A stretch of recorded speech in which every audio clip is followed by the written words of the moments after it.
I had Louisville over Notre Dame. My other stupid genius upset pick of the week is Michigan State opens as 3-point favorites against the bye week, and I'm taking the bye week. As you should. It's going to be a spicy episode of the Rivalry Podcast. I'm Jace. That's JP.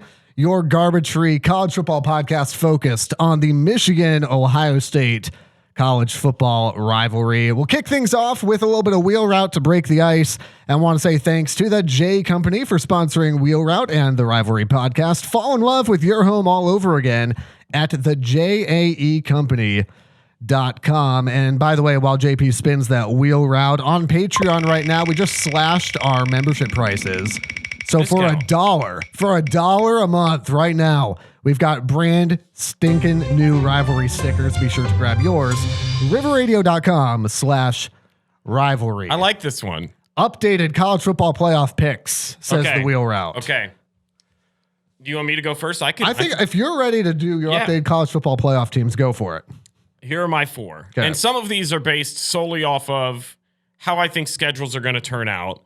I've got Texas, Ohio State.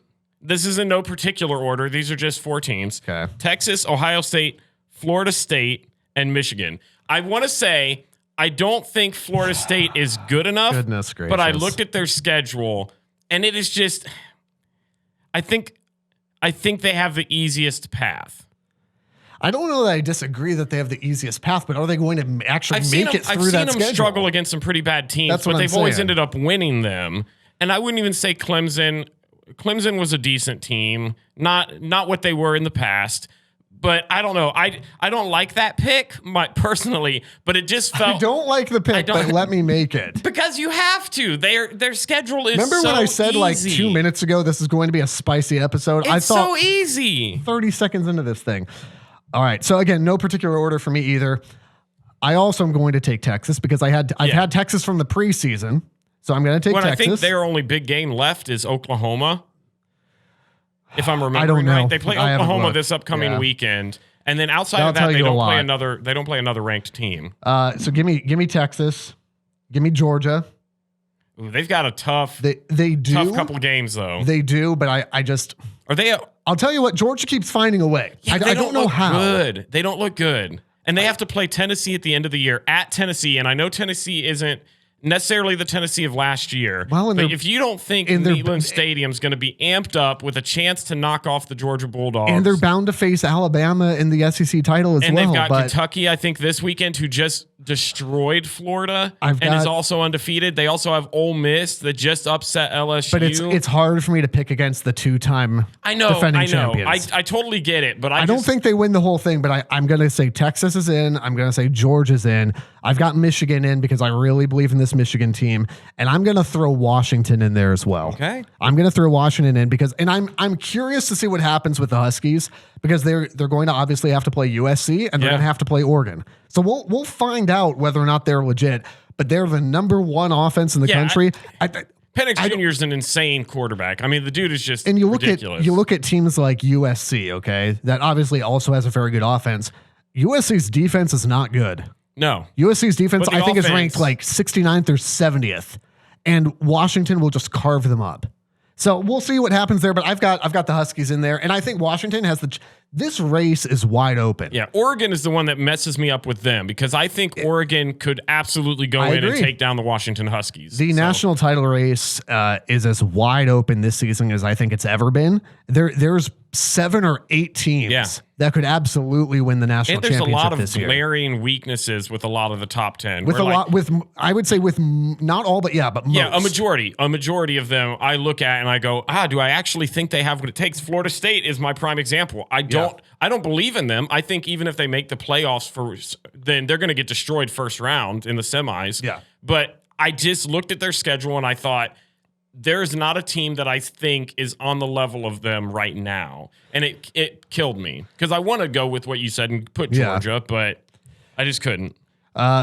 Teams that have had weaknesses but didn't show many this weekend, Michigan. Let's start with them. Ohio State on the bye week, of course. Michigan played, in my estimation, about as perfect of a game as you could have wanted against Nebraska. Now, Nebraska is not a good football team. No. But Nebraska's defense is a pretty stout. Who have they played? Don't at me with. I'm not trying to be a hater, but I'm going to be a hater for a second. Who have they played? Nebraska's defense. I'm ignoring you. You didn't answer my question. Nebraska's defense has been good. Michigan did not have any trouble with them. But also, I mean, we had this conversation with Rutgers too. Rutgers isn't a good football team, but Rutgers has a decent defense. That hurts a little. But you know it's true. That hurts a little bit. You know it's true. They're better than they have been. Their defense is decent though. Nebraska's in the same realm with Rutgers. They are in the same realm with Rutgers. I don't know about that. I don't know. Their defense is decent. Michigan just no issues whatsoever. McCarthy was sharp again. The run game was excellent. Roman Wilson now is tied for the lead in the country with 8 receiving touchdowns on the year.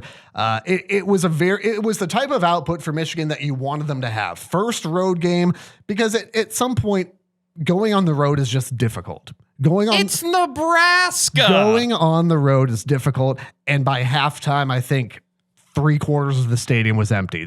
It was the type of performance that Michigan wanted to have. I can't handle a single part of this. Tell me where I'm wrong.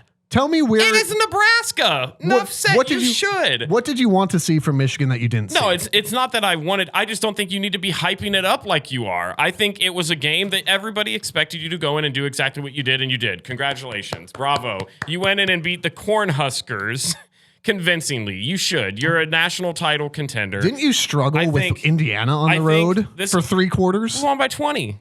I'm fine with that. 23-3. I'm fine with that. We're going to talk about doing what you should do. I didn't hype it up like it was the greatest win in the program history. I'm sure we did. Here's what I'm saying. If I were to tell you at the end of this game, the top 3 statistical leaders were all Nebraska Cornhuskers, you would be pretty excited to see what the final score was. And it was not good. It was efficient. And it wasn't good. It was not good. I did kind of call it because I think that I had it 42-6. You weren't far off. I was not far off. Which is maybe why I wasn't impressed, because I won't say not impressed. It's why I'm not building it up so much, because it's what I expected to happen. McCarthy was what I called efficient. And this is what I was telling you before the show. Efficient? This is what I'm telling you before the show. It's going to sound like I'm hating. I'm really not. He leads the nation in completion percentage, my guy. This is what I'm saying. He was efficient. He was 12 of 16. He threw for 156, 2 touchdowns and 1 on the ground. He did what he needed to do. Yeah, he had a 3-touchdown day. Played half the game. That's great. In half the game. That's and then fine. Got yanked. That's efficient. You don't need him to go out and put up amazing numbers. It's beyond efficient. He leads the country in completion percentage. That is a season. He had 3 touchdowns in the first half. That is a season stat. I'm talking specifically this Nebraska game. Tell me you didn't watch the game without telling me you didn't watch the game. I watched the entirety of that game. I thought he was efficient. He went out, he performed his job the way he needed to do at the level you expect him to do. And that's exactly what you want from Michigan. Corum, I also thought, had an efficient day. 4.6 yards per carry. Not all of us have to play our starters into the fourth quarter. Look, that's what I'm getting to. I think if you're Michigan, that's the exact same kind of game you want. You want an efficient game. You want Michigan starters to go out there and not have to do a lot. I don't want to see a stat line where McCarthy has to throw 25 to 30 times against Nebraska. Let him throw for 12 completions, $150 and 2 touchdowns, and then sit on the bench and cheer his teammates on. You are a hater. That's not hating. Hating would be if I said that was a mediocre performance. Efficient isn't a bad. Using the word efficient, it's not a bad thing. I want to hear you say, "I'm going to give Michigan credit for a really nice performance." I will never say that. Okay, see, and that's exactly my point. I will never say. I feel like I'm giving them credit. I feel like if this was an Ohio State game and they went out and McCord did this, I would say, yeah, it was efficient. It's exactly what I expected the Buckeyes to do. I expected Michigan to go away to Nebraska and absolutely throttle them into the ground, and that's what they did. And I don't want to see your starters have to play. If I'm a Michigan fan, I don't want to have to see my starters play because I want to be able to sit back and take a pregame nap or a halftime nap. Run me over with a corn tractor. What do they call those? A combine? That's a thing, right? I don't know. I don't know. Your team was just in Nebraska. Ask them. Also, you can't definitively prove we weren't in Lincoln for the game. Was at a pumpkin patch with my kids and took a picture of this corn bin up close on our Instagram at Rival Pod. You have no idea if I was in Ohio or Nebraska. It had a better chance of stopping Michigan that day than the actual corn Huskers. I'll say the one weakness, and this was pretty obvious for those of us that actually watched the game. The one weakness for Michigan, and this is wild because Michigan's got one of the best defenses in the country, is there are these little moments where Michigan's secondary looks like they fall asleep. It's not often, but there's these slant routes, which again, little shades of Don Brown. There's these little slant routes deep, and we saw a little bit of it with Bowling Green where they complete a couple deep passes. We saw that like that touchdown that Rutgers had, just a missed assignment. So there was a little bit of that. And you can have a little bit of that and still give up 7 points and be fine. The one thing I want to say, I'm talking to America right now. You're done talking to them. A more efficient offense is going to exploit that, and you best believe that that's going to be on film for the defense this week, because that's, again, when you've got everything else going well, you can hone in on those areas, because you got to clean that up now that we're in the meat of the Big Ten schedule. That's the only glaring downside I saw. All I want to say in remarks to you calling me a hater is I'm pretty sure a couple weeks ago when Kyle McCord dominated Western Kentucky, who you thought we were going to struggle with, you called his performance mid, and that was essentially what he did here. Him and McCarthy played the same thing. They did what they had to do. Don't ever mention Kyle McCord and JJ McCarthy. Kyle McCord is better than JJ McCarthy. I'll say it right here. It's facts. Listen, I'm not even going to entertain Now that. I'm just riled up. Let's get it. Now you are way off base. Speaking about Kyle McCord, they've got a huge game coming up this weekend. Can we talk? I'm sorry. Can we finish talking about Michigan and Minnesota? I have been done for 10 minutes talking about that trash. Okay.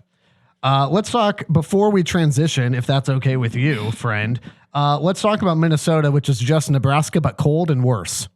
Very bad. I mean, Minnesota is not good. Minnesota did beat Nebraska, but trailed Nebraska. The same team Michigan just beat 45-7 or whatever it was.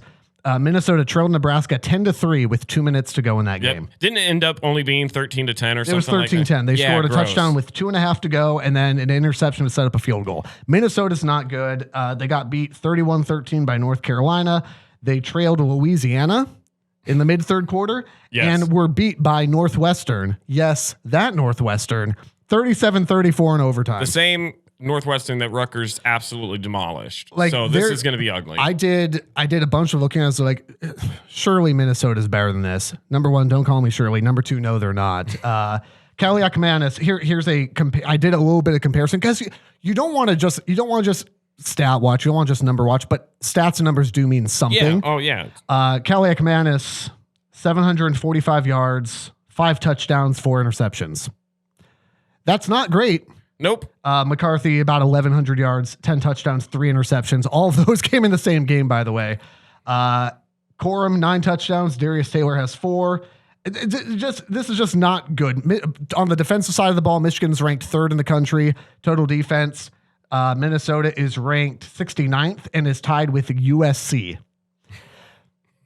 Let's cut to the chase. 42-10 Michigan. Ooh, okay. I thought you were about to hate on me for a second, because my score is 35-10. I thought you were going to give me a little bit of crap. No, I figure a night game. Same. 100%. I think the crowd's going to be into it. Yeah, for a little bit. For like the first minute until they kick off, and then that's when Michigan will go down and do what they do, and then it'll be done. They'll have their fun. It's not trying to, and it truly isn't trying to hate on Minnesota. It is absolutely. I expect Minnesota to get hyped up. They'll come out. They'll look good for a quarter and a half or so. I would no. And then Michigan's going to do what Michigan does, because Minnesota is just not a good football team. It's exactly what it should be, a carbon copy of the game against Nebraska. Yeah. Crowd's hyped. Michigan takes them out of it right away and just steamrolls their way. The thing that's crazy is Michigan hasn't allowed an opponent to score over 7 points all game. And I don't know why in my brain I'm thinking that Minnesota's going to be the team to change that.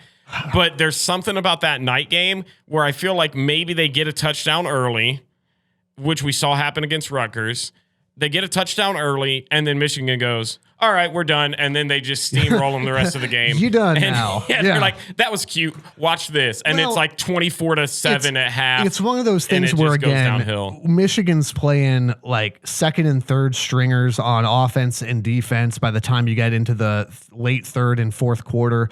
So I figure Minnesota Stars can probably exploit, again, even some of those like deep slant routes we've seen with some of the defense. Nebraska had a giant stat pad with a big run late in the game against Michigan's second team defense that made it look on paper a lot better. Like they performed a lot better than they really did. I'm expecting something like that to make this game look better. It's not going to be pretty. No. I got 35-10 is my final. All right, go ahead and talk about your dumb Ohio State team. Go ahead. I'm going to be honest with you. I'm not a nice win on the bye week, though. I'm not scared. Good. I'm not scared of playing Maryland, but I do feel like they're getting a little bit of disrespect. Talk to me. So yesterday the line came out. It's 21-point favorites for Ohio State. I saw this morning it actually went down to 17.5. You had commented on Twitter. You thought it should be about 15.5. There is something in the back of my mind that just says this Maryland team is better than people are giving them credit for. I think it's going to be an incredibly close game. I think people are underestimating them. Last year, they played us super tough as well, and also, we kind of had that same mindset. And last year, Maryland was not a great team. They were fine. They were good. Their offense is always above average. The defense is what worries me. Last year, I think what propelled them over was Ohio State just had too much firepower, which is what I think is going to be the case this weekend. But I don't like the mindset that I feel like a lot of the country has right now going into this. It is 2 undefeated teams 5 weeks into the year. Maryland is 5-0, and they've got a great quarterback that I think has been kind of waiting for his moment. I don't know if I've ever really seen him have like a career game, like a defining win. Career win in the Big Ten. And I don't think that's going to happen here, but I do think it's going to be a little sweaty. I've got 28-24. Wow. I think we talked about it coming back from Notre Dame, where I thought 2 weeks was a great preparation time. You've got 2 weeks to plan against another phenomenal quarterback and to get yourselves amped up and ready. And I think if you utilize that right, it's going to be good. But there's just a mindset around here right now from the media to the national media that this is going to be just a blowout. I think ESPN predicted it was like a 90-something% chance that Ohio State wins. Anytime you're overlooking an opponent that much, it worries me about how the players' mentality is going to be. So I hope if Ohio State comes ready and has actually taken these 2 weeks to prep, I'm going to be so far gone, and I hope that happens. I hope that it's an absolute blowout. But there's just a little bit inside of me that thinks we're going to take it a little bit easy, and it's going to scare us, and we're going to pull it out. I do think they win, but... What was your 28-24? 28-24. Man. This is an interesting game. This is a tough one for me to try to analyze. So the only thing that I can do is I can go, okay, what like opponents have you played? Mm-hmm. The only like opponent that they've played, and again, let me finish the thought because this is going to sound like I'm hating more than I am. The only like opponent is Indiana. Mm-hmm. 23-3 Ohio State, first week of the year. 44-17 for Maryland. That's not everything, but that's not nothing. Mm-hmm. Okay, it was 10-3 at the half. First game for Ohio State, 10-3 at the half. It was 27-3 at the half this past Saturday for Maryland. That's not everything, but that's not nothing.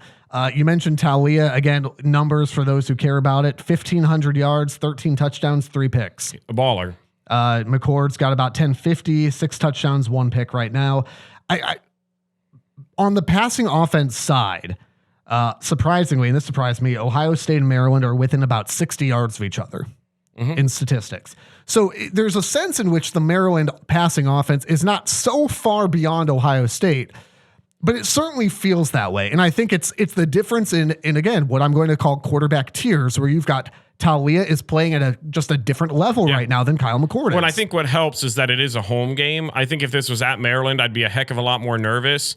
This is one that down the line, because Michigan gets to finish with a gauntlet of at Penn State, at Maryland, Ohio State. I've got that.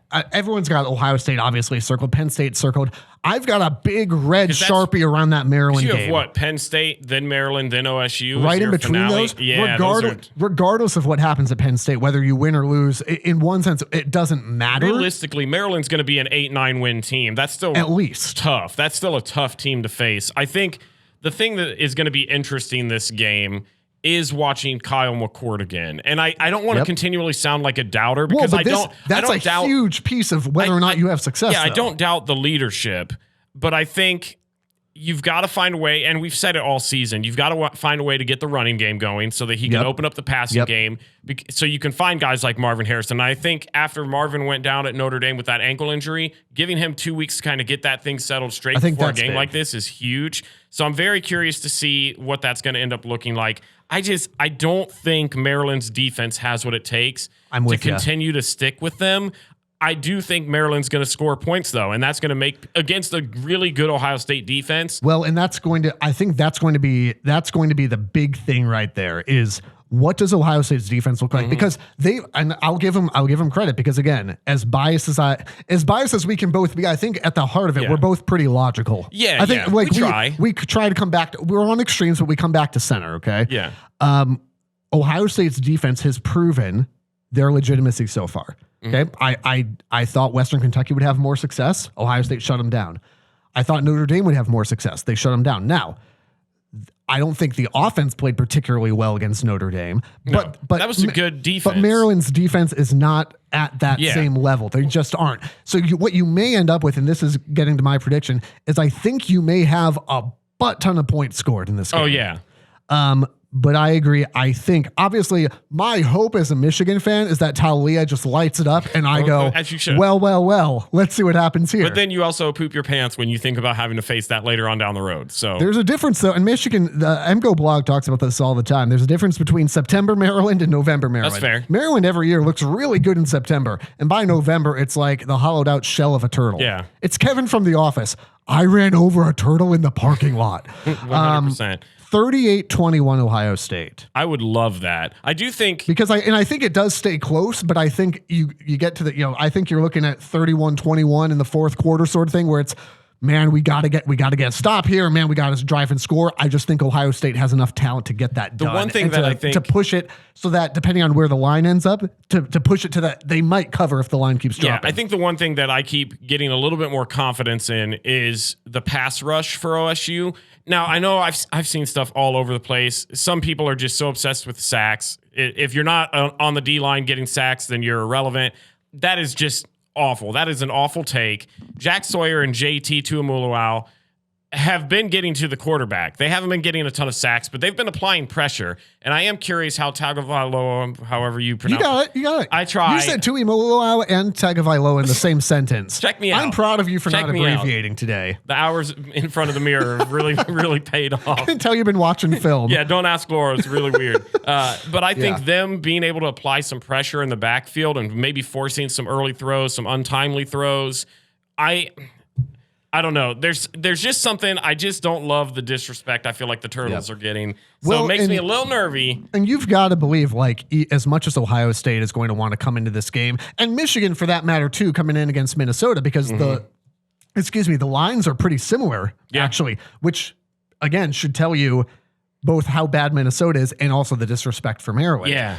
As much as Ohio State's going to come in and say we're focused, I'm with you. Because I think while they may say, well, that doesn't, the hype doesn't affect me, the line doesn't affect me, it does affect Maryland because you better believe that Maryland's looking at that going, nobody believes in us. Oh, it's bulletin board material. Nobody, they remain unranked. Yeah, if they're the first team receiving votes, but they are unranked at 5-0. 21. The line was set at least at 21, and I'm sure it'll drop by the time this episode's is out and produced and all that. Maryland's paying attention to that. And I think that one of the big keys, and you hit on it, is going to have to be discipline from Ohio State's defense. You're going to, and I agree with you. I think that's a great point, actually. It's not that you have to get to Taulia and sack him, but you have to force him to make him uncomfortable. Decisions. He can't just sit back there and pick you apart. Hartman did that against Notre Dame, and it's why they were able to drive the field. The other piece of it is that if you force him out of the pocket, you better play sound, disciplined football because he can run on you. You've got to, and so that's what I mean by disciplined football. It's not about don't take personal fouls, obviously. Yeah. But it's about sound, fundamental football. Ohio State has more talent than Maryland. But if you don't play disciplined football and you let him run on you, or you don't get pressure, or you just fall asleep back there, he will eat you alive. The other X factor for me here is Roman Hemby. Roman Hemby is a very good running back. He has not had the stats that I thought he would have at this point in the year thus far, but he's going to be the other factor. Is Ohio State is going to, because the run game opens up the pass game. Yep. Again, sound fundamental defense. Ohio State has a good defensive line. You've got to force you've got to force Maryland into passing situations, into passing downs so that you know what's coming. If they're running amok and Taulia's getting time, man, it's going to be a world of hurt. I just don't expect that to happen because I think Ohio State does have a much improved defense, at least at this point. And the run game has been solid so far throughout the year. So yeah, I think they'll be fine. I've got 38-21 Ohio State in this one. I'm 28-24. We're actually going to be at the game. Yep. We're going to be posting so much stuff. We're actually planning so much stuff, you guys. We're actually planning on doing. Is Taylor Swift going to be there? I've heard rumblings. Actually, I've heard her and Marvin Harrison Jr. casually hanging out. Who is going to be at the game? Is it us? LeBron James. Is he actually? LeBron James. His son, Bryce, is going to be going on an official visit this weekend for basketball. And so NBA hasn't started yet. So maybe my guy, LeBron James, we can get to rep a rivalry t-shirt. Is that the Space Jam guy? It is. Space Jam 2. Get it right. Okay. We are going to be at the game. We're going to be posting stuff all over our socials. If you're not following us, what the heck are you even doing? Go and join that at RivalPod on Twitter, on Instagram. We're also going to do something a little different. We're going to give you our 3 keys to the game leading up to the game that morning on YouTube. It's going to be a live. We're also going to be on Instagram as well, posting throughout the day. You can follow us again at RivalPod on Twitter and Instagram. Tons and tons of stuff throughout the day, giving you kind of a behind-the-scenes look at what an OSU game day looks like. You can watch me vomit in the corner if you'd like to. Every time I step in that stadium. Me too, if it's a 28-24 game.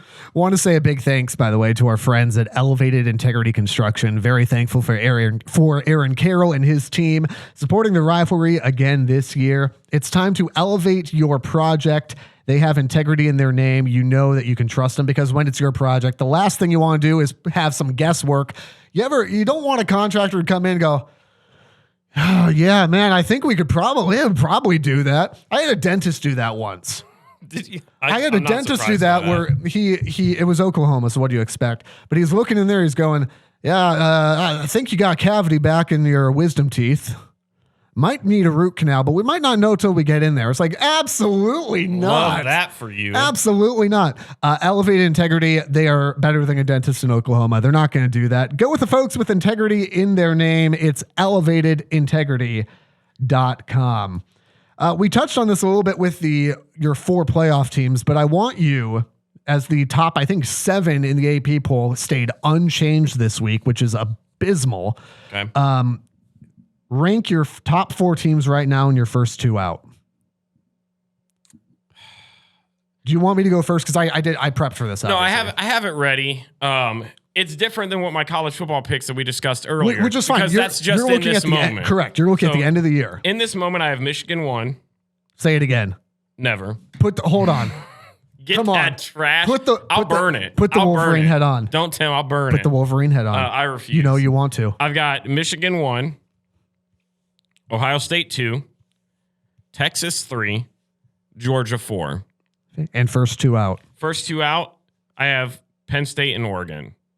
Okay.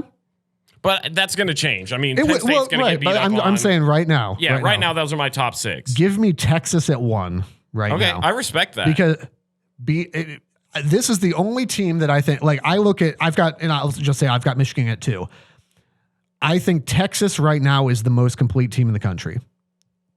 Like offense, defense, they beat Alabama. And by the way, like I'm not overlooking that win against Kansas either. They beat a decent Kansas. Okay, let's take it with a grain of salt. Let's not get too carried away. A ranked, undefeated Kansas team. They beat them pretty handily. So I'm going to give Texas 1. I've got Michigan 2. I think Michigan is right there with Texas as one of the most complete teams in the country, offense, defense. I'll give Ohio State number 3 because I think that win against Notre Dame is impressive. You got to respect that. And I'll put Georgia at 4 because I don't know how long Georgia can last because it's not that Georgia's a bad team. No. But there's a difference for me. And again, we saw, not so much, definitely not this week, maybe a little bit with Rutgers where there's a difference between playing with your food for a quarter and a half and oh my gosh, we almost lost to Auburn. I saw it. Like there's a big difference between we didn't play a great game against Bowling Green, but we still beat them by 4 touchdowns or whatever. And boy, are we lucky we beat unranked Auburn. There's just a huge difference there. I saw a tweet that I wish I would have screenshotted so I could give him credit, but it said Brock Bowers is the best football team in the nation. And it is the most accurate thing I've ever heard. He had like a $156. He was just insane. He bailed him out. Yeah. And again, I shouldn't use the term bailed him out. Georgia's a good team, but yes, Brock Bowers is just an animal. Insane. It's an animal. And he's going to be a huge reason why they go however far they go this season.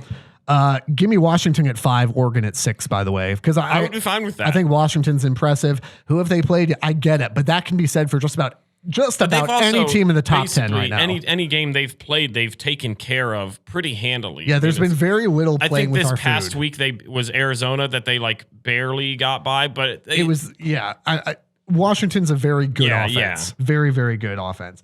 Let's move to Stupid Genius, which this is again brought to you by our friends at the J Company. Fall in love with your home all over again at thejcompany.com, the JAE Company.com. The scoreboard is still 22-0. Again, as a reminder, 5 points for picking your upset pick correctly, plus whatever the spread is that they've overcome. It's 22-0. Neither of us picked up points again this week. Nope. Who did you have? Remind us. Who did I have last week? I think I went Colorado over USC. No. I went you had Mississippi State versus Alabama. Which, again, not a bad pick. Not awful. Didn't shake out. I had South Carolina, Tennessee, and Tennessee handled them real well. Give me Louisville over Notre Dame at 6.5. Okay. I think, listen, I know Notre Dame. I understand the way Notre Dame lost to Ohio State. You could say, oh, they could be undefeated right now. Yeah, they also could have lost to Duke. Duke's good, but Duke's not great. Did you watch? I don't know, man. That first half from Duke, where Notre Dame. Here's why. Let me give you just half a bit of reasoning. Notre Dame should have been up about 24-0 on Duke at the half. They once again, and it was kind of like the Ohio State, not quite as dramatic. But it was almost like the Ohio State game where they had early chances to just really punch them in the mouth and just couldn't do it. That, I think, eventually is going to bite them. It obviously bit them against Ohio State. Yeah. It nearly bit them against Duke. I think it bites them against Louisville. I think Louisville is hyped up. Louisville has struggled now for a bit, but they're undefeated. They're finally ranked. It's night. It's at home. This has the makings of a perfect trap game, if you can even call it that. I know it's 2 ranked teams, but I'm going to call it a trap game anyway. It's a perfect trap game for Notre Dame. Give me Louisville 6.5. I'm impressed with Duke. I don't think they're a bad football team at all. I don't think they're bad. I just don't think that they're the way their first half. They were fortunate to still be in that game at that point. That's fair. We haven't talked about this yet today. We skipped over this segment. Rutgers to the Rose Bowl. And who do they play this week? They're at Wisconsin. They are JP. I'm going to do a little bit of an audible Go here. Ahead. Our producer Eric, this is my original pick, but I'm switching it because I'm feeling vibes right now. My original pick. This is why you have no points in Stupid Genius. It's because you're going based off vibes. Is it called Genius? No, it's not. Hey, with the Rivalry Podcast, it's Stupid and Genius. Go ahead. So please go ahead. My original pick was number 21. Remember we said we're garbage free? Was number 21 Missouri over number 23 LSU. What a boring upset. It is. But LSU 6.5 point favorites, so I went with it. Okay. And it's a home game for Missouri, so I went with that. I'm switching it. I was checking actually while you were talking about the dentist story. I was looking to see. So bored. I was so bored. I was going to fall asleep. I had to do something else, literally anything else. But I decided to pull up and see what the spread was, what the line was for Rutgers, because there's just a thing that's just getting me right here where I think Rutgers is 4-1. Okay. Their next couple games, they play at Wisconsin. Then they play. Oh, they play at Wisconsin. At Wisconsin. Then they play Michigan State. Then they play, which is a home game. Yep. Then they play at Indiana. There's a chance that Rutgers will be bowl eligible in the next 3 games. That is a statement I did not think I was going to say. That could be a 7-1 Rutgers team. Potentially. And I'm feeling the vibes. Wisconsin is not that great. What's the spread against Wisconsin right now? 14, I believe, is what I saw. But I was trying to look quick. It is currently... Wisconsin is given a 77.7% chance to win. and the thing just went away. But yes, it was a 14 and a half. It was a 14-point spread. 14 over under is 47. So no one's going to score points. Nobody's scoring points, but Rutgers is going to score more of them. Man. Give me those Knights from Jersey over those Badgers. I'm loving it. We're going to have a 5-1. Is it a night game? It's a noon game. Okay, that's better. Camp Randall is such a tough place to play, though. It's a tough place to play. I'm not scared. This is the moment where Rutgers defines, it sounds weird. This is the moment where Rutgers comes in and they prove that they have actually developed and grown as a team. These are the kind of games where Wisconsin is having a little bit of a down year, as you could say. It's not the dominant, you go in there and they're a top 10 ranked team on the road. True. They're currently unranked. I'm feeling it. Listen, I would love it. I'm on board with Rutgers to the which, by the way, so Rutgers to the Rose Bowl right now at 4-1, big win over Wagner. Yep. What's the Shiano meter? 3 out of 5 still. Okay. 3 out of 5. This is the test. If they beat Wisconsin, are you getting hyped? That's a strong 4.84. It's a strong 4.84. Listen, I'll book the flights. I would love to see Rutgers go into Camp Randall get the win. I don't know that I didn't have the guts to make it my pick, obviously, but you know what? Hey, I'm down 22. Sometimes you got to do a 4-vert. Got to roll the dice. Sometimes you got to throw 4 verts in the mix. We would also be remiss if we didn't mention that Michigan State once again paid a coach on a 10-year, $95 million contract to lose to Iowa's backup quarterback. Obviously, we're still waiting to hear just how significant Cade McNamara's injury is, but prayers up for him. Yeah. As much as we have enjoyed roasting him, you never want to see an injury like that. No. And Cade's he's a good dude. Yeah, we disagree on football, whatever. That's their fine. offense is still bad. They're still bad. Cade, your offense is still bad. But hopefully, it's not as bad as it looked. Prayers up for him. Hopefully he recovers. Iowa manages to get a win. Cooper DeJean with what a fantastic. What a name. Fantastic. I assume the Lions are going to take him next year in the draft as well. They have to legally. It's Sam Laporte already. It's Jack Campbell. How about them Lions though? Anyway, Cooper DeJean, just phenomenal job. I don't know if Iowa will win any more football games this year. I have no idea, but they did manage to beat Michigan State. Michigan State is imagine. It does my heart good. Imagine for a moment. Okay, hold on. Let me get in the right head. Yeah. Okay, I'm there. First name, bunch of numbers. I hope you're watching this. Imagine having 3 losses in September. Could never be First of all, imagine having a loss. Second of all, imagine having 3 of them. And third of all, imagine it still being September. And imagine in another week when I get to roast you on this podcast because you just lost to the Knights from Piscataway, New Jersey. It's going to be beautiful. I'll be all in on Rutgers next week. I had Louisville over Notre Dame. My other stupid genius upset pick of the week is Michigan State opens as 3-point favorites against the bye week, and I'm taking the bye week. As you should. Who knows what'll come out? You know what? You just any given Saturday, my friend. If there's a tunnel involved, it's definitely going downhill. So, any other college football from around the country that we need to cover in the last 60 seconds or so? Colorado still irrelevant. That's fun. We can't even talk about that. Okay. That is, you want to talk about haters?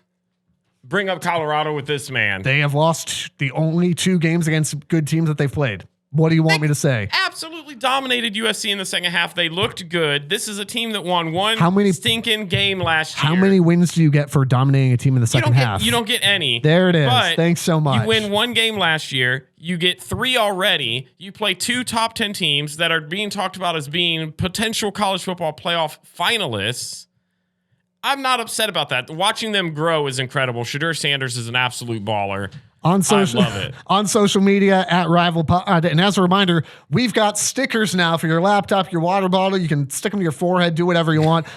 $1 a month. You're supporting the podcast. You're helping us say yes to opportunities like the college football playoff. And you're going to get to spread the word so more people can enjoy the podcast as well. That's on Patreon, riverradio.com/rivalry, at Rival Pod across social media. We'll be in Columbus. Well, we're in Columbus now. We'll be at the shoe. We'll be closer to the Columbus part that Ohio State plays. We'll be at the Maryland game on Saturday. Go Blue. Go Bucks, OH. The Rivalry is a production of River Radio Ministries. Want live updates from the show? Follow us on Twitter, Instagram, and YouTube at RivalPod. Visit our Patreon and consider becoming a patron for exclusive bonus content, merch, and more. And be sure to follow us wherever you're listening now for new episodes every Tuesday. And if you like what you're hearing, tell a friend so they can listen too.